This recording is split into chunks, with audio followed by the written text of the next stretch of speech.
Thế giới hôm nay xin chào các bạn. Tết là ngày vui, nhưng một số người làm mát sai lầm khiến cho ngày Tết trở thành thảm họa. Bạn từng thấy ai đi du xuân mà ngồi trên ô tô để rớt xuống đất như cô gái này không? Hay như người đàn ông khuyết tật đang nằm trên đường xin tiền, tự dưng đứng dậy nhường đường cho xe cấp cứu. Đây chính là một trong những cảnh tượng thảm họa khi đi ăn Tết, được camera vô tình quay lại khiến ai cũng cạn lời. Các bạn hãy cùng Thế giới hôm nay khám phá tiếp 40 sai lầm ối rồi ôi trong dịp Tết 2025 này nhé.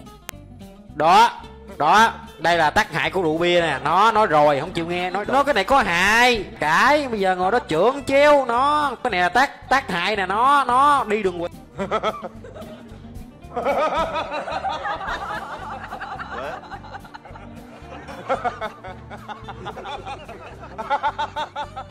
Đầu năm đi ăn uống kiếm quán view xong để chill. Nhưng view này lạ quá. Dù coi qua clip mà ai cũng biết view này có mùi gì đó các bạn à. Trời ơi, sao mà thử thách con dữ vậy? Xin phù hộ cho con đi. Đi hẹn hò với người yêu, nhưng mắt lại nhìn cô gái khác không chớp. Thế là anh chàng bị người yêu sử dụng quy tắc bàn tay trái.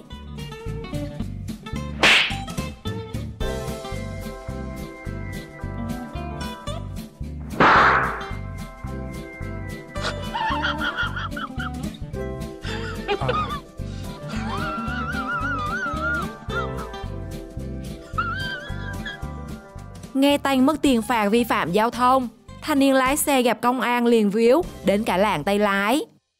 Rồi, tới công chuyện này.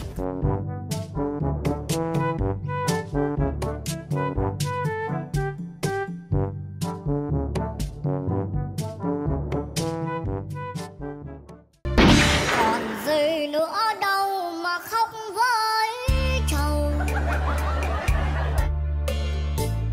Còn gì nữa đâu mà buồn với nhau.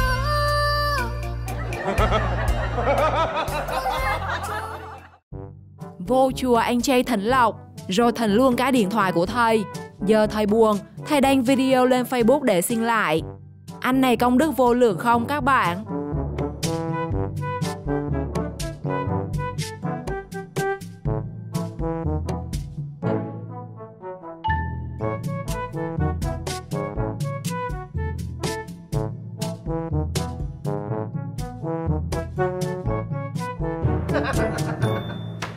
Rồi, mày xong rồi.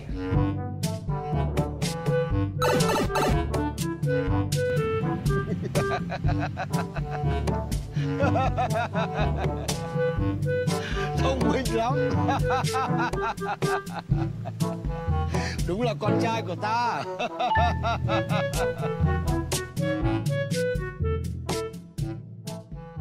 Tuần tra giao thông ngày Tết, nhưng hai cảnh sát lại đi nhầm đường và gặp phải đối tượng chống người thi hành công vụ. Ông nói cái gì?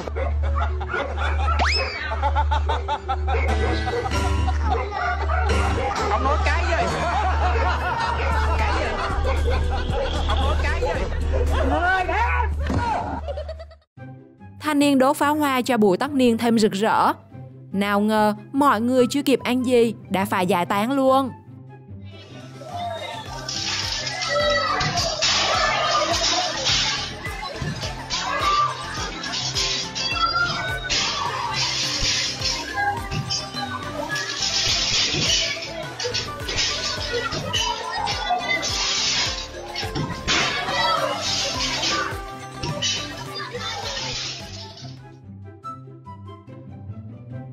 Mùng 1 Tết, trưng diện trai đẹp để chụp tấm ảnh gia đình. Hình thì chưa thấy đâu, mà cả điện thoại đã bị mượn tạm đi mất.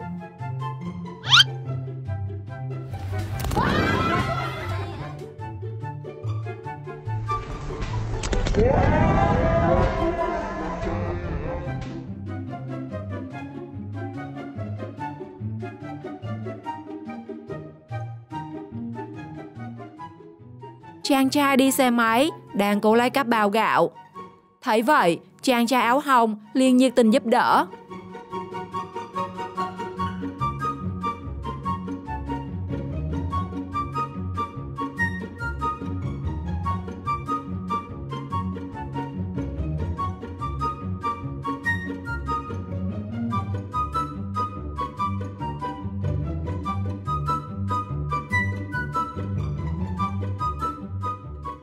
Sau cú nhảy của cô gái, không chỉ nước bắn lên mà còn có thứ gì đó lạ lắm. Bạn nào biết thì comment nhé.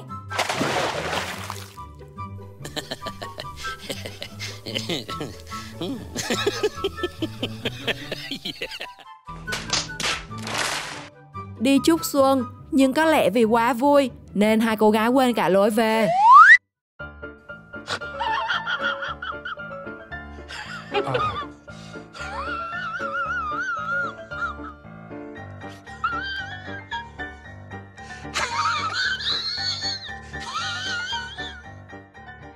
Thèm quá rồi nên cô bé quyết định xin bánh thần tài.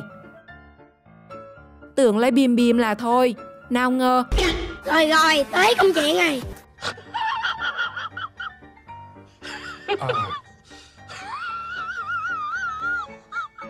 Làm món thịt nướng để ăn Tết nhưng lại đốt hơi nhiều lửa. Thế là cả nhà được dịp thực tập cứu hỏa.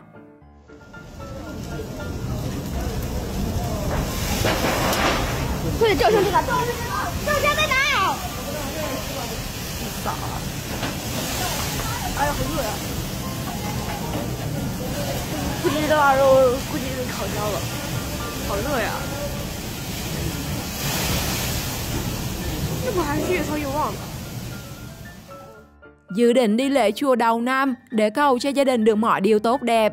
Nhưng thanh niên tự dưng thấy áp lực quá. Niệm luôn rồi.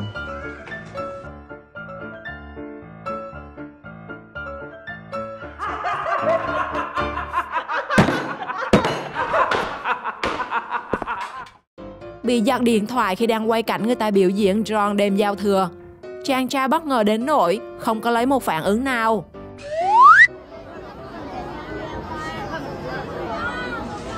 Ủa?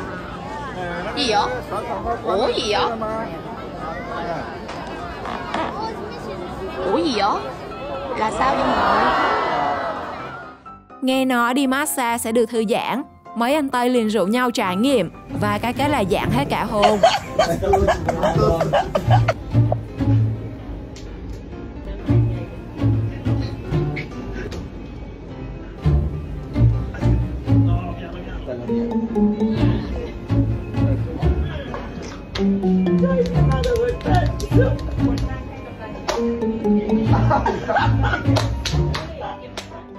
Nói chơi 1-2 ván cho vui mà ngồi 2 tiếng rồi. Vì phải gỡ số tiền đã thua tụi nhỏ. Đúng là còn thở là còn gỡ.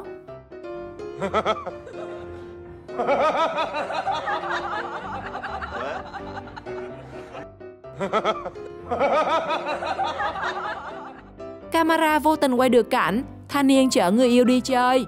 Nhưng vì giận mà anh chàng có tướng ngồi ối rồi ôi.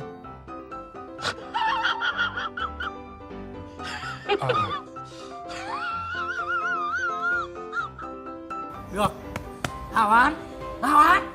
Mới dừng xe có một chút, chàng trai may mắn mém tí có được luôn 2 cô gái cùng lúc. Cái gì vậy bà nội?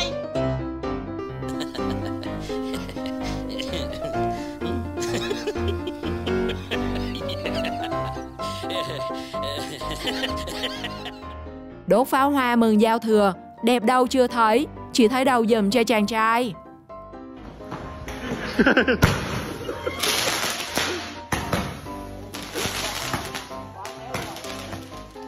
Cặp đôi đi xem phim Tết, không ngờ lại trở thành diễn viên chính trong phim hành động.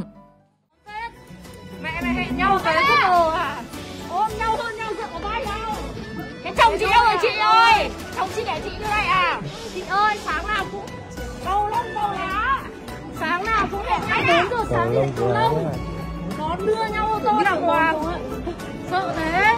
Mẹ đưa câu lông đuổi nhau mẹ 4 giờ sáng mà. Eo ơi. Tao cho chúng mày sáng nhất đêm nay luôn.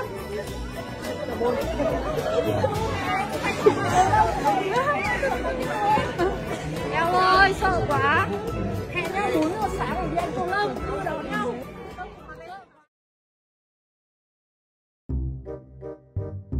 Làm người không làm, 3 cô gái tự dưng làm khỉ đu cây và được dịp tắm xong cùng nhau luôn.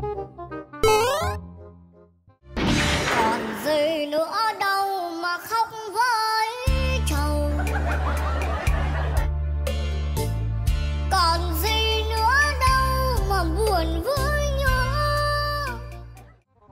Chàng trai đi vào buồng lái để gửi lời cảm ơn phi công đã đưa họ hạ cánh an toàn, thì bất ngờ gặp được hình ảnh hạn chế người xem. Vậy là cảm ơn dữ chưa các bạn? Hey, thank you so much. Oh my god, close the door. Vợ dẫn đi làm nail ăn Tết.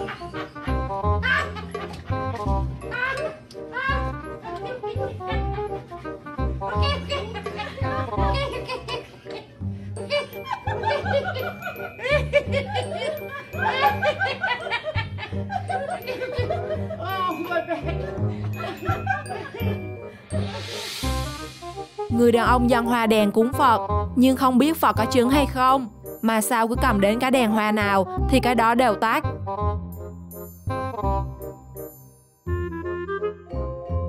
Nope.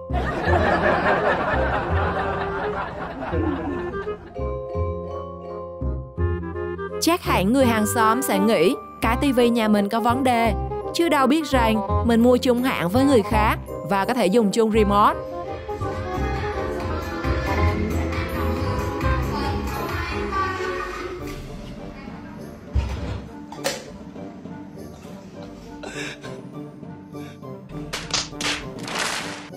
Về quê ăn Tết, cô gái bị mẹ bắt phải viết cam kết yêu và có chồng trong năm nay. Không thì mất quyền thừa kế 250 m² đất. Theo bạn, cam kết này có thực hiện được hay không? Comment cho mình biết nhé. Mày viết ngay cái cam kết cho tao và mày dâng lên trên bàn thờ tổ tiên là mày cam kết với bạn về các cụ, chứ không phải là mày cam kết với tao nữa nhá. Là bây giờ tao không bao giờ tao tin mày. Đấy. Thế bây giờ mẹ bảo con viết cam kết cái gì? Mày lôi ngay giấy bút ra đây mày viết, chứ tao không bao giờ tao để cho mày nhu nhơ như thế được. Mày cứ chờ đợi cho tao, để cho tao chờ đợi hết năm nọ qua năm kia như thế là sao được? Mang giấy bút ra đây. Tao viết cái gì? Là Cộng hòa xã hội chủ nghĩa Việt Nam bản cam kết. Đấy. Hôm nay là ngày bao nhiêu? Ngày mùng 4 tháng Giêng năm Ất Tỵ 2025. Đấy, bây giờ là mấy giờ? Bây giờ là 2 giờ hơn rồi. Đấy, 14 giờ 30 phút. Con là Hoàng Thị Thanh Tâm, con cam kết với các cụ như thế nào? Là năm nay con phải lấy chồng và ra mắt người yêu và lấy chồng trong năm nay. Chứ không thể nào mà mày cứ hứa từ năm nọ qua năm kia như thế được. Tao nói thật cho tao chán nghe cái lời gọi là cái lời hứa của mày lắm rồi nhá. Nghe chưa? Và tao còn không tin luôn cái lời hứa của mày nữa cơ nhá. Mà nếu mà mày mà không thực hiện đúng cái cam kết như thế nhá, thì mày phải chịu hoàn toàn trách nhiệm với gia tiên tiền tổ đấy nhá. Mà tao nói luôn nhá, là không có cái vụ thừa kiết gì cái 250 m đất ở Hà Nội đâu nhá. Và tao cho mày ra đi tay trắng luôn đây nhá. Tao nói cho mày biết thế nhá. Lần này là tao quyết tao làm đến cùng đấy, chứ mày đừng có nhu nhơ kiểu đấy đâu nhá. Lần này là tao quán triệt hẳn hoi. Đấy. Nào mày viết xong chưa? Viết xong thì mang lên luôn trên bàn thờ, đặt luôn trên đấy, khấn luôn trên đấy nhà Hoàng nhá. Chứ không phải là cứ vớ va vớ vẩn với tao được đâu. Riêng năm nay là mày không nên lấy chồng là mày chết với tao đấy. Không có phải vớ va vớ vẩn được đâu. Con cái mà cứ làm cho mẹ phải lo lắng bực hết cả mình ra.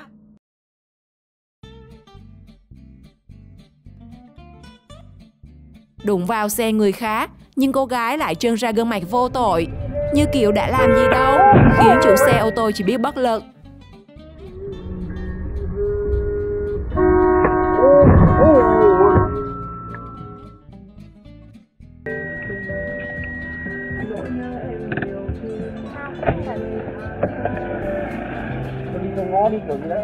Cô gái đốt pháo hoa cầu năm mới có người yêu, nhưng người yêu đâu chưa thấy, chỉ thấy tới công chuyện với mấy anh công an.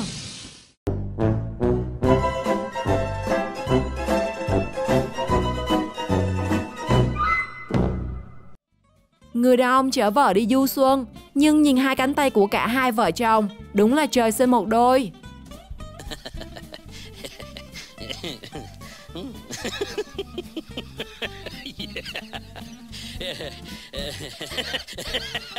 Được dịp bạn bè về nhà chơi Tết, thanh niên liền chở tụi bạn đi chơi bàn xuồng và cái kết phải đi mò dép.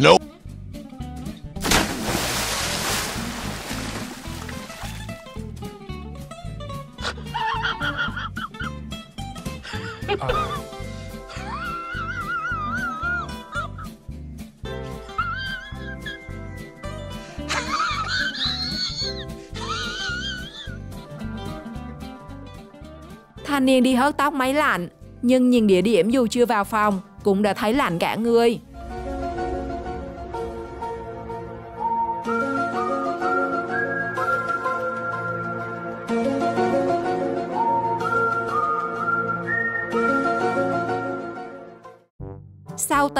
được ba mẹ vợ tặng quà quê, cứ tưởng sẽ được ăn món gà vườn, nào ngờ giữa đường nó bay mất.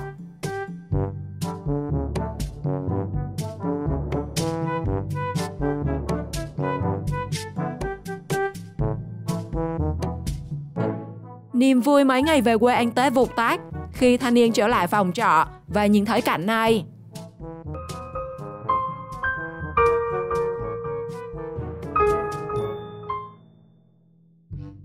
Lúc nhận lì xì vui vẻ biết bao nhiêu, thì giờ đây cô bé chẳng thiết tha gì khi phải giao hết tiền cho mẹ cất giùm.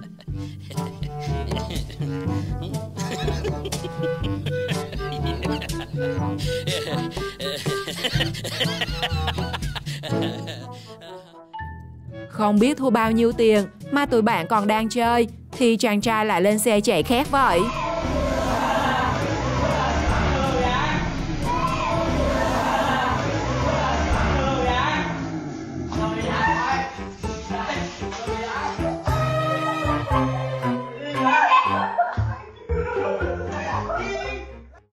Thấy cha đang ngồi phiêu nhạc bài tái sinh, cậu con trai liền có màn tròn khiến người đàn ông muốn siêu sinh.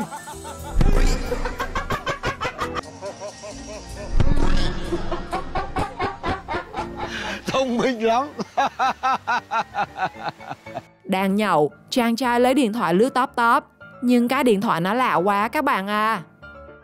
Tôi năm nay hơn 70 tuổi mà tôi chưa gặp cái trường hợp nào mà nó như thế này cả. Đầu năm, không hiểu ông nào đi xe đạp mắc phải lỗi gì mà cũng bị công an lẫm luôn chiếc xe thế này.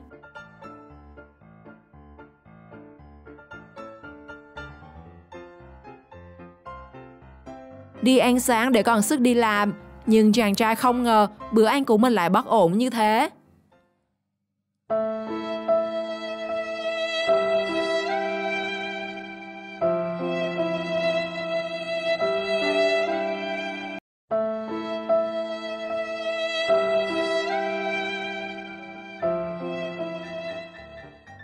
Tình huống sai lầm nào khiến bạn cảm thấy ấn tượng và khó tin nhất?